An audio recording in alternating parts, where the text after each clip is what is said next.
આ દિવ્ય સભામાં વિરાજતા પૂર્ણ પુરુષોત્તમ સ્વામિનારાયણ ભગવાન, તેમના મહાઅનાદિમુક્તરાજ પરમ પૂજ્ય બાપાશ્રી, ગુરુવર્ય અનાદિમુક્તરાજ પરમ પૂજ્ય મામાશ્રી, અનાદિમુક્તરાજ પરમ પૂજ્ય માસીબાના ચરણોમાં કોટી કોટી વંદન. આ સભામાં બિરાજી સર્વે મુક્તોને મારા ઘણા હેતથી જય સ્વામિનારાયણ. સ્વામિનારાયણ હરિ. વચનામૃત ગુજરાત પ્રથમનું 30મું. ઘાટ સંકલ્પનો દંશ બેસવા ન બેસવાનું કારણ, ઘાટની નિવૃત્તિનો ઉપાય. સ્વામિનારાયણ હરિ. સંવત 1876 પોષવદી પડવાને દિવસ સાંજને સમયે શ્રીજી મહારાજ શ્રી ગઢડામતી દાદા ખાચરના દરબારમાં શ્રી વાસુદેવ નારાયણના મંદિરની આરે ઉત્તરાદી બાર ઓડાની અસરીએ ઢોલિયા ઉપર વિરાજમાન હતા. એ ધોળો કેશ પહેર્યો હતો, ધોળી ચાદર ઓઢી હતી, એ માથે ધોળો ફેટો બાંધ્યો હતો, એ ધોળા પુષ્પના હાર પહેર્યા હતા, અને 2 કાનને વિશે ધોળા પુષ્પના ગુચ્છ ખુશ્યા હતા, ને પાઘની વિશે ધોળા પુષ્પના તોરા લટકતા હતા, ને ધોળા પુષ્પના બેરખા પહેર્યા હતા, ને પોતાના મુખારવિંદની આગળ મુનિ તથા દિર્દેશના હરિભક્તની સભા ભરાઈને બેઠી હતી, ને મુનિ મંડળ કીર્તન ગાતા હતા. પછી શ્રીજી મહારાજ બોલ્યાજી, હવે તો પ્રશ્ન ઉત્તર કરો. ત્યારે શ્રીજી મહારાજ પ્રત્યે દીનાનાથ ભટ્ટે પૂછ્યું, જે હે મહારાજ, કોઈક સમયે તો હજારો ઘાટ થાય, પણ તેનો મનને વિશે દંશ બેસે નહીં, અને કોઈક સમયે તો અલ્પ ઘાટ થાય, તેનો પણ મનને વિશે દંશ બેસે, એનું કારણ શું છે? ત્યારે શ્રીજી મહારાજ બોલ્યા છે, એનું કારણ તો ગુણ છે. તે જ્યારે તમો ગુણ પ્રધાન હોય ને તેમાં ઘાટ થાય, ત્યારે સુસુપ્તિ સરખી અવસ્થા રહેતી હોય, માટે તેમાં ઘાટનો દંશ બેસે નહીં. અને જ્યારે સત્વગુણ વધતો હોય ત્યારે પ્રકાશ જેવું વર્તે, ને તે સમયે જે ઘાટ થાય તેને વિચારે કરીને ખોટા કરી નાખે, માટે તે ઘાટનો પણ દંશ બેસે નહીં. અને જ્યારે રજોગુણ વર્તે ત્યારે જે ઘાટ થાય તેનો મનને વિશે દંશ બેસે, માટે દંશ બેસે ને નથી બેસતો, તેનું કારણ તો ગુણની વૃત્તિ છે. જય સ્વામિનારાયણ. પૂર્ણ પુરુષોત્તમ શ્રી સ્વામિનારાયણ ભગવાન સ્વતઃ સિદ્ધ અનાદિ મહામુક્તરાજ બાપાશ્રી, અનાદિ મુક્તરાજ નારાયણ મામા તથા લીલામાસી, સર્વે સંતો મુક્તોના ચરણોમાં કોટાન કોટી વંદન છે. જય સ્વામિનારાયણ. આ સભામાં જોડાયેલા સર્વે મુક્તોને હેતપૂર્વક જય સ્વામિનારાયણ સહવંદન. જેને સજાગપણે આગળ વધવું હોય, બધાનો પ્રશ્ન આ એક હશે જ. ઘાટ સંકલ્પ બહુ થાય છે, એમાં કારણ સત્સંગમાં મામા માસીને સેવેલા એવો જે આ ભક્તવૃંદ એને લગભગ ને બધાને આપણને ધ્યાન વિશે જ વધારે કહેવામાં આવે છે. બાપાશ્રી કીધું બીજું બધું પડ્યું મૂકો, ધ્યાન કરો, ધ્યાન કરો. વાત એકદમ સાચી જ છે અને કરવાનું જ છે, પણ પહેલો જ પ્રશ્ન એ આવે, જો માનસી કરશું કીર્તન વાગતું હશે તો આપણને કદાચ ડોલું નહીં આવે, આમ ઘોડાપુર જેટલા અંદર તરંગો નહીં આવે, કથા વાર્તા અત્યારે થતી હશે તો નહીં આવે, બીજી કોઈ પણ સાત્વિક પ્રવૃત્તિ કરતા હશું, સેવા કરતા હશું તો બિલકુલ ન આવે. પણ એમ થાય કે ધ્યાનમાં બેસે તેમ થાય કેટલી મિનિટથી બેઠા, અને કોઈ 5 મિનિટનો નિયમ લીધો, કોઈ 30 મિનિટનો, 30 મિનિટ વાળા અને 25 મિનિટ કે 20 મિનિટ થાય ને ત્યારથી આમ થતું હોય 30 મિનિટ થઈ કે નહીં, થઈ કે નહીં. અને 30 મિનિટ થાય ને ત્યારે તો એમ થાય કે હાસ કેદમાંથી છૂટા. તો અંદર એકલા જ ઘાટ, અને એમ થાય કે અમસ્તા બિલકુલ નથી થતા, ત્યાં બેસું ત્યારે જ કેમ થાય છે. થતા તો આપણને હોય, પણ ત્યાં આપણે નવરા થઈને એકાગ્ર થવા ગયા એટલે આપણને ખબર પડે. તો અહીંયા એમ પ્રશ્ન હતો દીનાનાથ ભટ્ટનો. દીનાનાથ ભટ્ટ વિશે તો આપણે બધા જાણીએ છીએ, 18,000 શ્લોક એને કંઠસ્થ હતા ભાગવતના. અને મયારામ ભટ્ટ છે દીનાનાથ ભટ્ટના ભાઈ થાય. દીનાનાથ ભટ્ટ વિદ્વાન હતા, મયારામ ભટ્ટ જે આ બ્રાહ્મણની વિદ્યાનું જે શાસ્ત્રનું જ્ઞાન હોય એવા પારંગત નહોતા. ને મહારાજે શિક્ષાપત્રી લખી તો એમાં ગૃહસ્થ સત્સંગીમાં મયારામ ભટ્ટનું નામ પણ લખેલું છે, દીનાનાથ ભટ્ટનું નામ નથી. હવે આ મહિને આપણે એટલે આ મહિનામાં તો શ્રાદ્ધ ને એવું આવશે, ઋષિ પાંચમ ગઈ, કાલ વામન જયંતિ છે, ઘણા બધાને પ્રશ્ન થાય આપણે કરવાની કે નહીં. આપણે કંઈ ન હોય, આપણે સ્વામિનારાયણ સિવાયનું કંઈ કરવાની જરૂર નહીં. નોમ, પૂનમ અને એકાદશી, આ 3 માંથી જેને જેટલી યથાશક્તિ સાધન થાય એટલું કરવાનું. એ ટૂંકમાં બધું આવી ગયું આ 3 માં. અને તપની ને બધી વાત આપણે વચનામૃતમાં લીધી હતી. અને ગઈ વખતે આપણી આ એકાદશી સભામાં હતી કે એવા આકરા તપ નથી કરવાના કે ચાંદ્રણ ને કોળિયા વ્રત ને કોઈ કરે છે તેનું આપણે ખંડન નથી કરવું, પણ જોવાનું આંતરિક કે એનાથી આપણી અંદર તમો ગુણ વૃદ્ધિ થાય છે કે ભજન ઓછું થાય છે કે વધારે થાય છે. ઘણા બધા એવા હોય પણ ખરા કે જેનાથી તપ થાય અને તો પણ ભજન થાય. પણ આપણે જો તપ કરીએ અને ભજન ન થાય, ઘણા આપણે ધારો કે નકોડી એકાદશી કરે પછી એને માથું ચડી જાય, પછી ભજન ન થાય, પછી લેવી પડે દવા અને સૂઈ જાય કાં ઉલટી થાય. તો એના કરતા એવું આહાર લેવો કે જેનાથી ભજન થવું જોઈએ. જે પણ ક્રિયા કરીએ, આહારની નહીં, બધી જ વાત મુખ્ય કેન્દ્ર રહેવું જોઈએ કે આપણો સમય વધારે વધારે પ્રભુમય પસાર થવો જોઈએ. પછી કીર્તન ગમે તો કીર્તન, કથા વાર્તા ગમે કથા વાર્તા, ધ્યાન માનસી ગમે તે, પણ મૂળ આપણે આનંદમાં રહીને ભગવાન ભજીએ ને એવી આપણી પ્રવૃત્તિ હોય છે. આદિનાનાથ ભટ્ટ આટલા બધા મહાન હતા, તો આપણે બધા શ્રાવણ મહિનામાં દસમ સ્કંદ વાંચવો. આ વાત આપણે અત્યારે જૂન મહિના ઉપર રેફરન્સ ચાલે છે. અને બધા સારા સંપ્રદાયમાં લોલાલોલ ચાલે છે. આદિનાનાથ ભટ્ટને 18,000 શ્લોક કંઠસ્થ હતા ભાગવતના. તેમ છતાં એમની દીકરી જમુના, એને ભૂત વળગેલું. ત્યારે કોઈ સંજોગોમાં ભૂત ક્યાંયથી નીકળતું નથી. હવે આપણે બધા એવું માનીએ કે કોઈ પિતૃ થયા, કોઈનો જીવ અસદગતિને પામે તો કે ભાગવતની પારણ બેસાડે અને તો એ જીવનો મોક્ષ થઈ જાય, એવી આપણી એક માન્યતા છે. એ જમાનાના દીનાનાથ ભટ્ટ એટલે સંસ્કૃત ને એમનું જીવન બધું બરાબર હશે.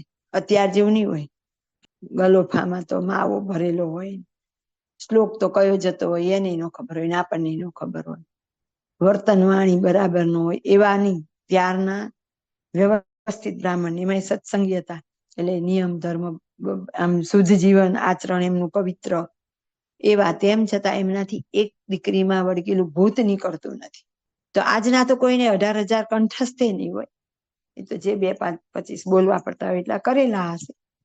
યથાર્થ એની સમજણ સહિતના નહીં હોય.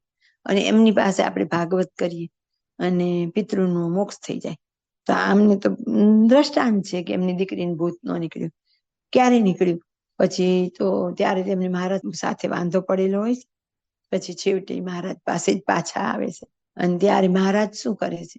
પોતાના સંતનો, મુક્તનો, ભક્તનો મહિમા બતાવવા મયારામ ભટ્ટના હાથે પાણી અપાવે છે. મહારાજ પોતે નથી આપ્યું, મયારામ ભટ્ટે આપ્યું.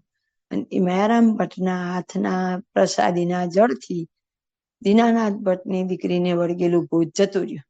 તો ઓલા 18,000 શ્લોક ચડી ગયા કે આ મયારામ ભટ્ટની નિસ્વાર્થ સેવા ભક્તિ એ ચડી ગઈ. એટલે આપણને અહીંયા આવું સૂક્ષ્મ નજર જવી જોઈએ કે સાધન કયું કરીએ છીએ ને કેવી રીતે કરીએ છીએ. હમણાં જ બેને સમજાવ્યું, એમાં આવ્યું ને કે થોડુંક કરીએ ને માન આવી જાય પતી ગયું. એમાં અમને શું હોય? તો કે હું વિદ્વાન, શિક્ષાપત્રીમાં મારું નામ નહીં, મયારામ ભટ્ટનું નામ. એટલે એક જાતનો દ્વેષ થયો, ઈર્ષ્યા થઈને. એમાંથી પછી મહારાજ સાથે એમને વઢવેડ થઈ.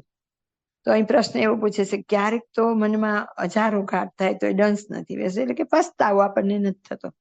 અને ક્યારેક તો થોડાક અલ્પઘાત થાય તો એ થાય. ત્યારે મહારાજ કહે છે કે એ તો ગુણ પ્રધાન હોય એવા ઘાટ થાય. એને ગુણ એટલે આપણને ખબર જ છે, તમો ગુણ, રજો ગુણ, સત્વ ગુણ. મહારાજે વચનામૃતમાં એવું કીધું છે કે જયારે સત્વ ગુણ વર્તે ત્યારે જ ધ્યાન કરવું, નહીં તો ધ્યાન કરવું નહીં. કેમ? તો કે જો રજોગુણ વર્તતો હોય ત્યારે ધ્યાન કરશે તો મનમાં રજોગુણના જ વિચાર આવશે. ધ્યાન એટલે એકાગ્ર થવાની પ્રવૃત્તિ છે.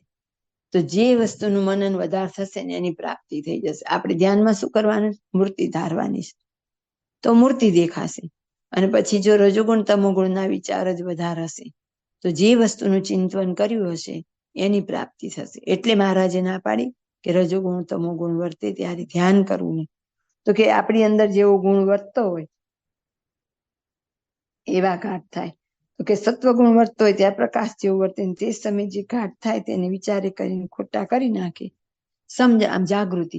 આપણે કેવું હોય, જો બેઠા હોય તો ઘણી વાર અર્ધ જાગ્રત જેવું હોય, કોઈ કીર્તન કે ગમે તે વખતે પહેલી લીટી આવી ને છેલ્લી આવી વચ્ચે ક્યાં શું ગયું ખબર ન હોય. બહુધા તો એટલે મારી જ વાત કરું કે હજી આપણે ધ્યાન નથી કરતા, ખાલી ધ્યાનનો અભ્યાસ કરીએ. ધ્યાન એટલે તો ઊંડા ઉતરી જવાય. એટલે ધ્યાન માટે કીધું ને યમ નિયમ આસન પ્રાણાયામ ધ્યાન ધારણા સમાધિ. તો કે યમ નિયમ પહેલા બરાબર પાડીને આપણું અંતઃકરણ ઇન્દ્રિયો ના આહાર શુદ્ધ કરવા પડે. ત્યાર પછી જ આપણે ધીમે ધીમે આગળ વધીએ. એટલે પછી આવે આસન. તો કે આસન જીતતા શીખવું પડે. એટલે ભાઈના પ્રવચનમાં આવે ને કે આ સ્થૂળ દેહ તો આપણા કંટ્રોલમાં પેલા કરીએ, સ્થૂળ કંટ્રોલ થાય પછી સૂક્ષ્મ કંટ્રોલ થાય. બહુધા આપણે જે વચનામૃત હતું ગઈ સભાનું એમાં એમ જ હતું ને, ઇન્દ્રિયો જીતે અંતઃકરણ જીતાય કે અંતઃકરણ જીતે ઇન્દ્રિયો જીતાય. ત્યારે જવાબ એમ હતો કે ઇન્દ્રિયો જીતે અંતઃકરણ જીતાય. ઇન્દ્રિયો જીતાય અંતઃકરણ જીતાય ત્યાર પછી જ આપણને ધ્યાન થાય. ત્યાર પછી જ અખંડ વૃત્તિ રહે. પછી ધીમે ધીમે એમાં આગળ પ્રોગ્રેસ થાય. એટલે યમ નિયમ કરીને ઇન્દ્રિયોના આહાર શુદ્ધ કરવા પડે, અંતઃકરણ પવિત્ર કરવું પડે, પછી આસન જીતવું પડે. તો જેટલું બને એટલું સ્થિર આસનમાં જેનાથી જે આસનમાં બેસાય, ભલે પલોઠી વાળીને પણ સ્થિર બેસતા શીખવું પડે. પછી ભાઈ આપણને વિશેષ સમજાવેલું કે આપણી કમર બને ત્યાં સુધી ટટ્ટાર રહેવી જોઈએ. તો બહુધા આપણે આ જેટલા આવી તો સત્સંગ કરતા હશું એમાં બહુધા બધા ઉંમરવાળા છે. ઘણાને તો આ પ્રશ્ન વિશે વિચારવાનું રહેતું નથી. તો પણ જે રીતે થાય એ રીતે હવે ધ્યાન તો કરવું જ પડશે. તો ભલે પલોઠી વાળીને થાય, સોફામાં બેસીને થાય, પગ લાંબો ટૂંકો કરીને, પણ હવે વૃત્તિ આપણી મૂર્તિમાં રહે એવો પ્રયત્ન કરવાનો. પછી કે આસન જીત્યા પછી પ્રત્યાહાર કરવું પડે. એટલે બધેથી વૃત્તિને પાછી વાળવી પડે. આપણું મન જ્યાં ત્યાં જાય તેને કંટ્રોલ કરીને પાછું જાય. એટલે કે જયારે સત્વગુણ વધતો હોય ત્યારે આપણને કોઈ વિચાર આવી જાય તો તરત આપણને આમ કહીને કે પસ્તાવા જેવું થાય. અને તરત એમ થાય પાછું આવું મન અત્યારે ક્યાં મારી વિચાર કરવાનો છે એમ. એટલે જાગૃતિ રે, અવેરનેસ. જાગૃતિ એટલે ઊંઘમાંથી જાગી એવી નહીં, પણ જાણપણ આરૂપી દરવાજે કીધું ને એની જેમ. તો કે ત્યારે આપણને થાય લે મને ક્યાં જ આવો વિચાર આવ્યો.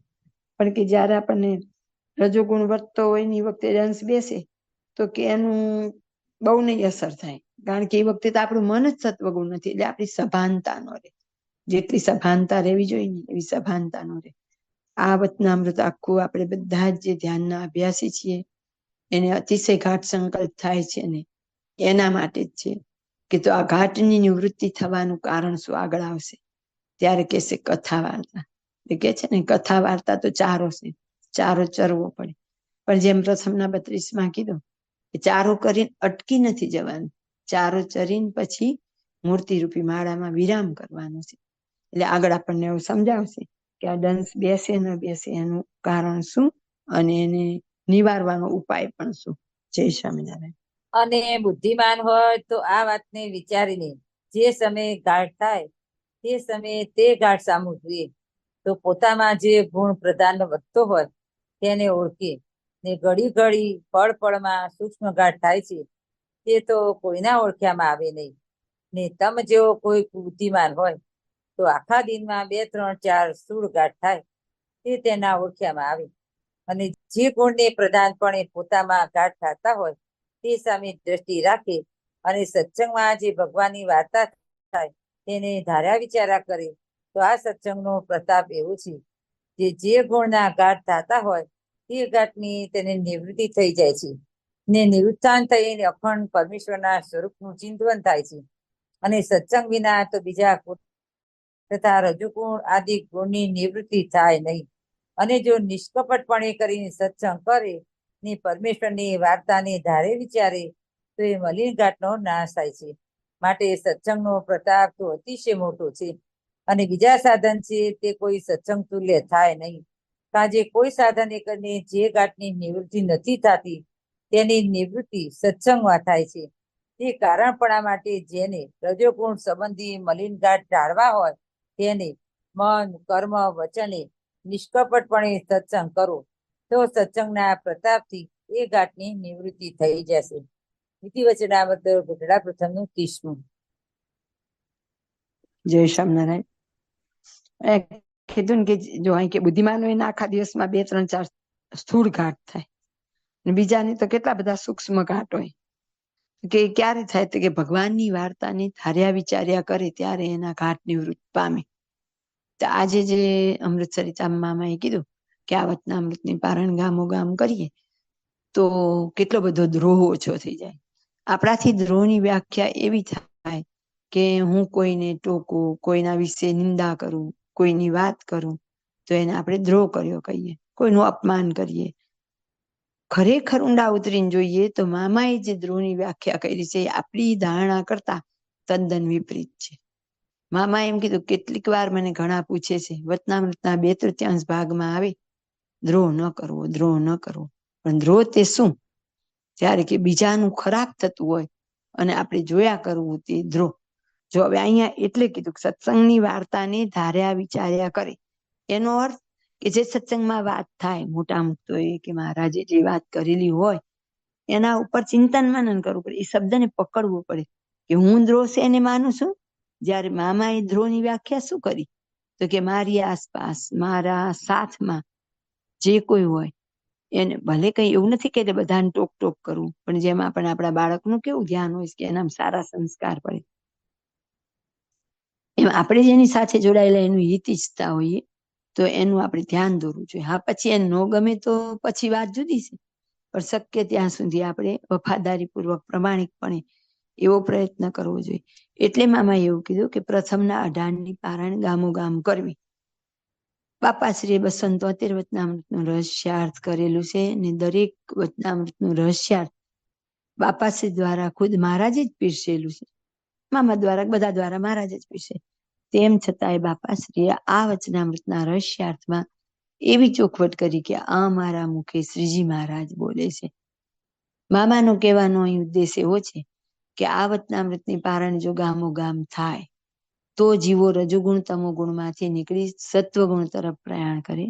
પહેલા મલિન સત્વગુણ હોય, પછી ધીમે ધીમે શુદ્ધ સત્વગુણ તરફ જાય, ત્યાર પછી જ આ માર્ગમાં આગળ વધી શકે. એ સૌથી પહેલા જરૂરી છે કે રજોગુણ તમોગુણ આપણામાંથી ટળવો જોઈએ. તો કે હવે એવી વાત પ્રથમના 18માં જે મહારાજે કીધું આ પ્રમાણે સમજશે અને વર્તશે તે જ મુક્ત થશે. છેલ્લે તો ભલા થઈને રિક્વેસ્ટ કરે છે આપણને, ભલા થઈને અમારો દાખલો સુફળ કરજો તો અમે જાણીએ તમે અમારી સર્વે સેવા કરી. આ વાત તો સત્સંગમાં સારી રીતે સમજાય. પાછું એવું કીધું મહારાજ, એટલે કે તમે બધાયને આ વાત કરજો. તો શું વાત છે? તો કે પંચેન્દ્રિયોના આહાર શુદ્ધ કરવા. આમ 14 અંતઃકરણના પણ શુદ્ધ કરવા, પણ કે અંતઃકરણ કરતા પણ જાજો વાંક તો ઇન્દ્રિયોનો છે. જે રજોગુણ ને તમોગુણ વર્તે છે કે સત્વગુણ વર્તે છે, ઇન્દ્રિયોના આહાર થકી જ વર્તે છે. જો આપણે શુદ્ધ સાત્વિક આહાર લીધો હોય ત્યારે આપણા મનના વિચાર જુદા હોય. આપણે રજોગુણ વાળો કેવો ભારે તીખા, તળેલા, મસાલેદાર એવા બધા ચટપટા એવા વારંવાર ભોજન કર્યા હોય ત્યારે આપણા અંતઃકરણની દિશા બદલાઈ જતી હોય, આપણને ખ્યાલ આવતો હોય છે. સૂક્ષ્મમાં જાય એને તો ક્યાં સૂતા છીએ, કોને સ્પર્શ કરેલું વસ્ત્ર છે. ભાઈના એક પ્રવચનમાં તો એવું છે કે ધ્યાન કરનારે સ્નાન કરીને ધ્યાન કરવું. જે વસ્ત્ર પહેર્યા હોય એ પહેરીને બહાર ગયા હોય કે આપણે આડાવડા થયા હોય તો એ વસ્ત્રની અંદર બીજાના વાઇબ્રેશન આવી ગયા હોય. તો કેટલી સૂક્ષ્મ વાત છે. કેટલાય દાર્શનિકો કહે છે કે તમારે સુવાના પલંગમાં કોઈ ન સુવા દો, બહારગામ જવું પડે એવું હોય તો તમારી ચાદર જુદી રાખો, તમારું વસ્ત્ર જુદું રાખો, હાડી જુદી રાખો. જેને ખરેખર આગળ વધવું છે એને આટલું બધું કહે, અને આપણે તો લોલા લોલ જવાબ દઈએ. અને આજની પરિસ્થિતિ એવી છે કે સત્સંગમાં રજોગુણ છે એટલો તો બારે નથી રહ્યો. જ્યારે મહારાજ આપણને 2 વચનામૃત આપે, પ્રથમનું 3 આપે ને મધ્યનું 22મું આપે. તો પ્રથમનું 3 છે એ કેવા માટે છે? પામર અને મુમુક્ષુ માટે. જ્યારે મધ્યનું 22મું છે જેને ખરેખર આગળ વધવાનું છે, જેને કંઈક પ્રાપ્તિ કરવાની છે એના માટે છે. પ્રવૃત્તિ સર્વે વિચારવા માટે છે. તો પ્રવૃત્તિમાં અટવાવાની તો ક્યાં છે? કાર્ય કરીને એને પડ્યું મૂકતા શીખવું પડે, એના વિચાર નો આવવા જોઈએ. કાંકરિયાની 84 કરીને મહારાજ એ પ્રવૃત્તિ વિચારવા ગણેશ ધોળકાની રાયણોમાં જઈને રાત રહ્યા. મહારાજને તો મંદવાર થઈ જાય. એટલે મહારાજને કઈ મંદવાળ થાય નહીં, મહારાજની કોઈ પ્રવૃત્તિ અડે નહીં, પણ આપણને બતાવવા બાપાશ્રીએ આપણને પ્રસાદીના પગલાને પણ કાગળિયા કહી દીધા. એમાંય નહીં, મૂર્તિમાં એક જ મૂર્તિ, એ સિવાયની બધી પ્રવૃત્તિ ટાળો. કેટલી જગ્યાએથી આપણને લુખા કરવા માટે પ્રયત્ન કરેલો, તોય આપણે એ કઈ વિચારીએ નહીં અને એમને એમ જીવન આપણું ચાલ્યું જાય. તો પછી ભાઈ પ્રવચનમાં આવે 60 વર્ષે 70 વર્ષે હજી પૂછે કઈ મૂર્તિ ધારું, તો આપણી હાલત આવી જ છે. આપણે આપણી અંદર વિચાર કરીએ તો આપણને ખબર પડે, જ્યાં સુધી રજોગુણ તમોગુણ વર્તો હશે ત્યાં સુધી આપણા સંકલ્પ ટળવાના નથી. રજોગુણ તમોગુણ વર્તવા માટે કેમ સત્સંગ જ કીધું અહીંયા, કે સત્સંગ જેવું બીજું કોઈ સાધન નથી. કારણ કે સત્સંગથી જ આપણને સારસારનો વિવેક જાણવા મળે.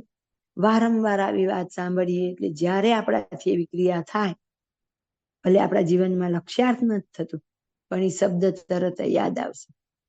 આમને ના પાડી, આ કરવાની બાપાએ ના પાડી, આની મામાએ ના પાડી, ભાઈએ આમ ના પાડી, તરત જાગૃતિ આવશે. જેવા જમવા બેસશો, ચલો વિધના પકવાન ઉપર કંટ્રોલ કર્યો, પછી કે હજી ખાવામાં આપણે કંટ્રોલ નથી કર્યો ક્વોન્ટિટીમાં, તો તરત યાદ આવશે મુનિ સ્વામી ના પાડી 50% જ આહાર લેવો, ભાઈએ કીધું કે આટલો જ લેવો. ગુણાતીતાનંદ સ્વામીએ તો વળી એવું કીધું 1 વાગ્યા પછી જમવું અને આખા દિવસમાં કુલ 1 શેર જ જમવું. તો એ બધા વાક્ય યાદ જ હોય, પણ એમ રાતોરાત ને વળી યાદ રહેતા, એટલે કે સત્પુરુષના વચનના ટકોરા પડ્યા કરે અને એમ કરતા કરતા આપણું મન ને આપણા હાથ ઇન્દ્રિયો એ કંટ્રોલમાં આવતી જાય. એટલે કીધું કે સત્સંગ જેવું બીજું કોઈ સાધન નથી. અને અહીં બેઠેલા આપણે જે રીતે આપણો સત્સંગ ચાલે છે, તો બધાને ખ્યાલ હશે જ કે આપણામાંથી જે કંઈ ઓછું થયું, કોઈની ઉપાસના શુદ્ધ થઈ, કોઈને રજોગુણ તમોગુણ ઓછા થયા, તો શેનાથી થયા? સત્સંગ થકી જ થાય. મનને ડંસ બેસે જ જેવી સભા પૂરી થાય ને એટલે આજ તો મહારાજ આમ બોલ્યા, બાપાશ્રી આમ બોલ્યા, હજી મારે આ કરવું તો જોશે, એમ થયા જ કરે. પણ એટલે આની પહેલાનું 29મું વચનામૃત છે ને, એમાં એમ કીધું દેશ કાળ સંગ ને સત્પુરુષની વાત કરેલી, અને જેવો દેશ કાળ હોય ને એવી આપણી એમ કે ક્રિયા થાય.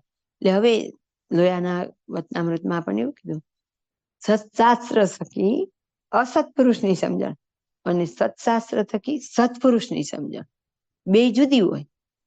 મામાની જ અમૃત સરિતાનું આપણે બધા પાન કરીએ છીએ, પણ અડધા આપણે એમ કહીએ છીએ કે પુરુષ પ્રયત્ન તો કરવો પડે, 50% પુરુષ પ્રયત્ન, 50% કૃપા. આપણે એમાંથી કદાચ ઓછું રાખીએ કે ચલો સંપૂર્ણ કૃપા, પણ મારે પુરુષ પ્રયત્ન તો કેવળ પ્રસન્નતા અર્થે પણ કરવો પડે. તો જ્યારે બહુધા સમાજે એવું પકડ્યું કે આપણે હવે કંઈ કરવાની જરૂર નથી, તો જો સત્શાસ્ત્ર એક જ હતું, સત્પુરુષ પણ એક હતા, પણ હવે એમાંથી આપણે ગ્રહણ કેવા વાક્યને કરીએ? કોઈ ઉચ્ચ વાક્યને ગ્રહણ કરશે, કોઈ મધ્યમ વાક્યને ગ્રહણ કરશે. તો હવે જેવો સંઘ, એટલે આપણને કીધું કે કોનો સંઘ કરવો ને કોને નહીં. લોયાના 6માં કેટલા પ્રશ્ન છે ને બધા આવા જ છે, કોની પાસે બેસવું, કોની પાસે ન બેસવું. ત્યાં આપણને સ્પષ્ટ કહી દીધું, જે ટોકે એનો સંગ કરવો, જા પરો રાખે એનો ન કરવો. હા રાખી દીધા. એટલે આપણે જોઈતું જ હોય, એક તો જોઈતું હોય ને એમાં ઢાળ મળે, હોય માકડું મદિરા પીવે, બસ કઈ બાકી રે. એટલે આપણે મોટા સત્પુરુષના વચન, પછી બધા પાસેથી આપણે માસી બહુજા આપણને ક્યારેક કોઈને કઈ 2 સત્સંગ રૂપી વાક્ય કીધા નથી, પણ બધા એને એક કીધા હોય, બધા જોડેથી આપણને સાંભળવા મળે, આમને આવું કીધું હતું, આને આવું કીધું હતું. એમાં માસીએ લગભગ બધી વસ્તુ આપણને ટકોર કરી જ દીધી, થોડામાં ઘણું કહી દીધું. પછી આપણે માસીની બુકનો પરિચય જોઈ, એમાં આપણને ખબર પડે જીવન જરૂરિયાતની વસ્તુ કેટલી ઓછી વાપરતા, રજોગુણી કોઈ રાચ રચીલું વસાવતા નહીં, વસ્ત્ર સાદા, આહાર એમનો સાદો, ભજન કેટલું બધું. માસીને ક્યાં કરવાની જરૂર? તો 500 માળા કલ્પનામાં ન આવે આપણને, તો કરીને આપણને બતાવેલું છે. દરેક આપણા મોટા સત્પુરુષ હોય. એટલે અહીંયા એમ કીધું, બીજા ગમે એટલા સાધન કરીએ પણ સત્સંગ તુલ્ય કોઈ જ ન થાય. અને એટલે બાપાશ્રીએ મધ્યના 4થા વચનામૃતના રહસ્યાર્થમાં આપણે ધારો કે અહીં છત્રી આવ્યા, સવારે આપણી બસ આવે અને તરત જ નહીં જોઈને એક બાજુ મંદિરમાં સભા સવારની થઈ જાય અને એક બાજુ આપણે પૂજા બાકી હોય, તો કે સત્સંગની સભા હોય ત્યારે પૂજા પણ નહીં કરવાની, કથા વાર્તા થતી હોય ત્યારે તમામ વસ્તુ એક બાજુ મૂકી દેવાની. સેવા નહીં, પૂજા નહીં, કંઈ જ નહીં. તો કથા વાર્તા જ, કારણ કે રૂડા ગુણ કથા વાર્તા થકી જ આવે, ત્યાં સુધી રૂડા ગુણ આવે નહીં. લગભગ 25 વર્ષથી છત્રી આવનારા અને અતિશય સેવા કરનારા હવે જાગે છે કે જન્માષ્ટમી શિવરાત્રી આપણે ન હોય. કેમ? દોડ જ કર્યું સેવા. પછી સેવામાં સભા વધે, સેવા કરીને મંદિરનું કેટલું આપણે લીધું, શું કર્યું, એ તો કઈ ખબર પડે જ નહીં કે અમારે લેવાયા ન લેવાયા, કરાયા ન કરાય. સેવા કરીએ તો વાતચીત કરતા કરતા કરીએ, નો કથાનું માઇક મૂકેલું હોય એ સાંભળીએ, નો બે સારી વાત સાંભળીએ, નો કોઈ કીર્તનનું કે જે કંઈ આપણને મગજમાં સૂજે એનું ચિંતન મનન કરતા, મૂર્તિ સંભાળતા ક્રિયા કરીએ તો એ બધું શું વ્યર્થ જ છે? હસી મજાક, તીર્થમાં આવીને હસી મજાકની ના પાડેલી. અમૃત સાગરમાં તો તીર્થમાં આવીને ધંધા સંબંધી વાત કરવાની ના, વ્યવહાર સંબંધી વાત કરવાની ના. તો એ બધો વિવેક શેમાંથી આવશે? કથા વાર્તામાં. મામા બાપા બધા આપણને કહી ગયા હતા, પણ જે સાગરમાં ઝીણી ઝીણી ટકોર છે ને, એટલી ટકોર તો આપણે ક્યારેય નથી જોયું. એટલી સૂક્ષ્મ વાતો આપણને સમજાવેલી. મામાએ તો આપણને ખાસ કીધું જ કે મંદિરમાં સત્સંગના વ્યવહાર સંબંધી વાત પણ નહીં કરવાની. તો આપણને અવેરનેસ રહેવી જોઈએ. તો એમ કરતા કરતા આપણી અંદર શુદ્ધ સત્વ બાજુ પ્રયાણ થાય, અને તો આપણને રજોગુણ તમોગુણના જે ઘાટ છે એ ઓછા થાય. તો સૌથી વિશેષ છે ને કીધો સત્સંગ, કથા વાર્તા. સત્સંગ એટલે બધાના ચોપનમાં પાછો એવો અર્થ કરેલો, ભગવાન અને ભગવાનના ભક્તની સેવા, એને સત્સંગ. એકલા ભગવાનની નહીં. તો આપણને મહારાજ અને મહારાજના મુક્તોના વચન હજી આપણે દસમ સ્કંદમાં પડ્યા હોય, ઋષિની પૂજા કરવામાં પડ્યા હોય, તો ગુણાતીતાનંદ સ્વામી કે એમાં સ્વામિનારાયણનો મોવાળો આવે છે, એમાં આવે છે બ્રહ્માનંદ સ્વામી આમ કર્યું, નિષ્કુળાનંદ સ્વામી આમ કીધું કે આમ કર્યું. તો જ્યારે સત્સંગના શાસ્ત્રનો અભ્યાસ થાય, હજી તો મોટા ભાગના એ ભાગવત કરે છે ને, પણ આપણા સત્સંગીને લગભગ મને લાગે 75 થી 80% તો સ્વામિનારાયણ ભાગવત જેવું શાસ્ત્ર થી ખબર જ નહીં હોય. વાંચવાની એક બાજુ વાત રહી. તો ભાગવતની જ કથા કરવી હોય તો પછી સ્વામિનારાયણ ભાગવતની કરો ને, પણ એ નહીં ખબર જ હોય. ક્યાંથી કરે? હજી ઓલામાંથી બહાર નીકળીએ ત્યારે. વારંવાર હું ઘણી વાર યાદ કરું જ છું કે સત્સંગમાંથી બહુધા લગભગ કોક જ સંસ્થા એવી હશે કે જે દ્વારકા નહીં જતા હોય, અને પાછા ભક્ત ચિંતામણીની તો પારણ કરતા હોય. તો 92મું પ્રકરણ વાંચતા હશે કે સચ્ચિદાનંદ સ્વામી ગયા અને એમની સાથે કૃષ્ણ ભગવાન અષ્ટપટરાણી સહિત ને ગોમતી આદિ તીર્થ સહિત વડતાલ આવીને વસ્યા. એ વડતાલ આવી ગયા તો હું દ્વારકા કોને મળવા જાઉં? આ જો સત્સંગ કરે પણ એની વાતને ધાર્યા વિચાર્યા નથી કરતા, એટલે દોડે છે. અને એટલે હજી પોતે કથા કરે તો એને ખુદને નથી કરે. એટલે કે ને કથા ને કીર્તન કહેતા ફરે છે, પેટને અર્થે પુરાણે રે, શ્રોતાને વક્તા બેઉ સમજ્યા વિના. તે જાય છે ને બે, ટ્રેનો નોંધાય, બસો નોંધાય, ચાલીને સંઘ જાય, પણ મળવા કોને જાય? મને એ પ્રશ્નનો કોઈ જવાબ આપતું નથી. એ તો દ્વારકા વાળા તો આવીને બેઠા વડતાલમાં. મહારાજે શિક્ષાપત્રીમાં એવું લખ્યું, દ્વારકા આદિ તીર્થની યાત્રા કરવી, અને શિક્ષાપત્રીમાં છેલ્લે એમ લખી દીધું, આ ગ્રંથનો વિસ્તાર અમારા ગ્રંથ સંપ્રદાયના ગ્રંથ થકી જાણવો. એટલે કે તમે ભક્ત ચિંતામણીને એવું વાંચો તો તમને ખબર પડે કે દ્વારકાવાસી ત્યાંથી કંટાળી નહીં આવ્યા. અને આ પ્રસંગ બધા જ સત્સંગીને ખબર હશે કે સચ્ચિદાનંદ સ્વામી ગયા, ભૂખ્યા તર પડ્યા, કોઈ દર્શન ન કરવા દીધા, કૃષ્ણ ભગવાને દર્શન દીધા. કૃષ્ણ ભગવાન કે હું કંટાળી ગયો, હાલો હું તમારી સાથે આવું. વડતાલ આવ્યા, એમની પ્રતિષ્ઠા કરી. મુક્તાનંદ સ્વામી એનું પર કીર્તન બનાવ્યું છે, બ્રહ્માનંદ સ્વામીએ કીર્તન બનાવ્યું છે. ત્યારે મુક્તાનંદ સ્વામી અંદર એવી લીટી લખી, મર્મ ન જાણે મતિ મંદ. તો કે જે આને પૂછશે ને એ વૈકુંઠમાં વાસ પામશે. આ ચોખા શબ્દમાં કીર્તનમાં લખેલું છે, પણ કોણ વાંચે ને કોણ વિચારે? એટલે કીધું સત્સંગ થકી જ આ જ્ઞાન થાય, પણ સત્સંગ પાછો આવો સમજણ હોવો જોઈએ. લોલે લોલ ટ્રેનો કાઢીને, બસો કાઢીને વૃંદાવનની રજમાં આળોટાઈને અહીંયા બાપા જેવા મુક્તના ત્યાં પગ ન મુકાય, એને સત્સંગ ન કહેવાય. લાંબી લાંબી જય બોલે એ સત્સંગ, મૂર્તિને પામવાનો સત્સંગ નથી. એમ સત્સંગ છે નથી એવું તો આપણે ન કહેવાય, પણ મૂર્તિને પામવા માટેનું નથી. એટલે ધાર્યા વિચારા કરવાનું. આ કથા સાંભળીએ એમાંથી શું મળે છે? કારણ સત્સંગનું જ્ઞાન લઈ એમાંથી શું મળે છે? કારણ સત્સંગમાં એ જુદા જુદા મત હોય તો એમાંથી કયો મત વચનામૃતને મળતો આવે છે આજે જ આપણે જુમમાં મૂકેલું છે કે બાપાશ્રીએ આપણને પહેલા ભાગની 15મી વાતમાં સ્પષ્ટ કીધું, વચનામૃતમાં મળતી આવે તે વાત જ લેવી, એમાં સદગુરુઓની સાખ્ય પણ ન લેવી. કેમ તો કે દિવસે દિવસે નિત નવા નીકળશે તો કેટલાક તો વળી એમ આપણે એમ કઈ બ્રહ્મહમ સ્વામિનારાયણ દાસોસ્મી, તો કેટલાક વળી કે અક્ષરહમ સ્વામિનારાયણ દાસોસ્મી.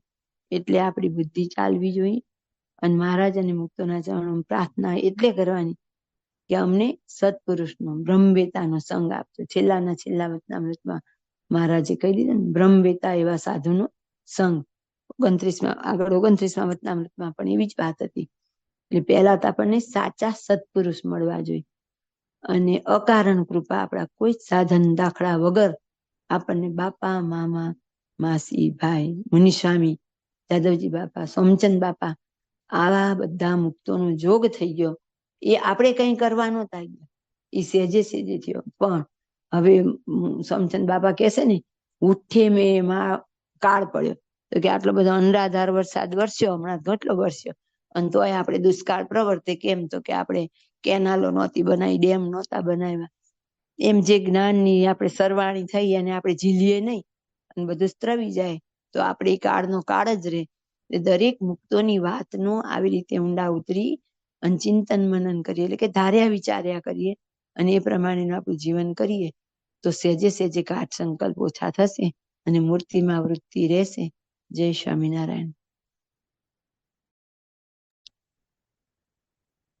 રહસ્યાર્થ પ્રદીપિકા ટીકામાં પ્રશ્ન 1 છે. તેમાં રજોગુણમાં ઘાટનો દંશ બેસે છે. તે નિષ્કપટપણે સત્સંગ કરે તો ઘાટની નિવૃત્તિ થઈ જાય, એમ શ્રીજી મહારાજે કહ્યું છે. એક બાબત છે. પ્રશ્ન 1, અમારી વાર્તાને વિચારે તો ઘાટ ટળી જાય એમ કહ્યું, તે વાત શી જાણવી? ઉત્તર 1, શ્રીજી મહારાજના મહિમારૂપ વાર્તા જાણવી. તે મહિમા એવો જાણવો જે મહારાજને જીવ, માયા, ઈશ્વર, બ્રહ્મ ને અક્ષર એ સર્વના કર્તા, નિયંતા, આધાર, સર્વેને સુખના દાતા ને જેની સત્તાના પ્રતાપથી મૂળ અક્ષર કોટી આદિ અનંત ઐશ્વર્યાથીઓ તે બ્રહ્માંડોની ઉત્પત્તિ કરે છે એવા અતિ સમર્થ ને સર્વ સુખમય મૂર્તિ શ્રીજી મહારાજને જાણી આવો મહિમા વિચારે ત્યારે બીજેથી પ્રીતિ ટળીને એક શ્રીજી મહારાજને વિશે જ પ્રીતિ થાય ને નિરુત્થાન થવાય ને શ્રીજી મહારાજનું અખંડ ચિંતન થાય. ઇતિ રહસ્યાર્થ પ્રદીપિકા ટીકા સમાપ્ત. ઇતિ વચનામૃત ઘડા પ્રથમનું 30મું થયું. સહજાનંદ સ્વામી મહારાજની જય, બાપા શ્રીની જય, સદગુરુ શ્રીની જય, સ્વામિનારાયણ ભગવાનની જય, ઘનશ્યામ મહારાજની જય. છેલ્લી જે આવી ને આપણે કેવું હોય, લગભગ આમ ઉપરથી જતું રહે. એટલે છેલ્લી લીટીમાં બાપાશ્રી આપણને એમ કહેશે કે જયારે મહારાજનો આવો મહિમા વિચારે ત્યારે બીજેથી પ્રીતિ ટાળીને એક શ્રીજી મહારાજની વિશે પ્રીતિ કરે. આપણે શું કરીએ છીએ? બધે ભેગી રાખીએ અને અહીંયા સ્પષ્ટ કરી દીધું કે બીજા બધા એને જાણી લઈએ એટલે ખબર પડી જાય કે આ નહીં, મારા માટે અગત્યના તો એક મહારાજ છે. એટલે પહેલા બીજેથી એટલે સંસારમાંથી, પછી બીજેથી આગળ વધીએ એટલે તો આપણે જેમ હમણાં કીધું ને કે બાપાશ્રી આપણને બધી ના પાડી, પગલા, પ્રસાદી, ઉત્સવ, સમય, મંદિર, ચેલા કરવા, તો કે આ બધી વસ્તુ છે એ શું છે? કાર્ય છે. તો કે બધા કાર્યમાંથી પ્રીતિ ટાળી અને એક મહારાજમાં વૃત્તિ રાખવી. પહેલી સંસારમાંથી પ્રીતિ ટાળી, પછી સત્સંગમાં આવ્યા તો કે સત્સંગમાં જેમ અર્જુનને શું કીધું? તો કે એને એક જ જયારે આંખ દેખાતી હતી ત્યારે એને કીધું હવે મત્સ્ય વેન તું વેંધી શકીશ. એમ આપણું લક્ષ્ય એક મૂર્તિ બને, બીજી બધી પ્રવૃત્તિઓનો ધીમે ધીમે સંકેલો કરીને એક લક્ષ બને. ત્યાર પછી જ અને નિરુત્થાન કીધું, એટલે ઉત્થાન ને નિરુત્થાન, સ્થાપન ને ઉત્થાપન આપણે કરીએ ને તો કે એમને એક જ લક્ષ મૂર્તિ. હવે એમાં કોઈ વિચાર બીજો લાવવાનો રહેતો નથી. ત્યારે શ્રીજી મહારાજનું અખંડ ચિંતન થાય. પ્રથમનું પહેલું જ વચનામૃત હતું, કઠણમાં કાઠણ સાધન તો શું? તો કે અખંડ ચિંતન. અને અહીંયા અન્ય જવાબ આવ્યો. પ્રથમના 18માં પણ એ જ જવાબ છે કે અખંડ સ્મૃતિ ત્યારે જ રહે. અને અહીંયા પણ એ જ વાત આવી કે સત્સંગને જયારે આવી રીતે વિચારપૂર્વક કરવામાં આવે, ધીમે ધીમે એનો અમલ કરવામાં આવે ત્યાર પછી વૃત્તિ એક મૂર્તિમાં જ રહે. જય સ્વામિનારાયણ.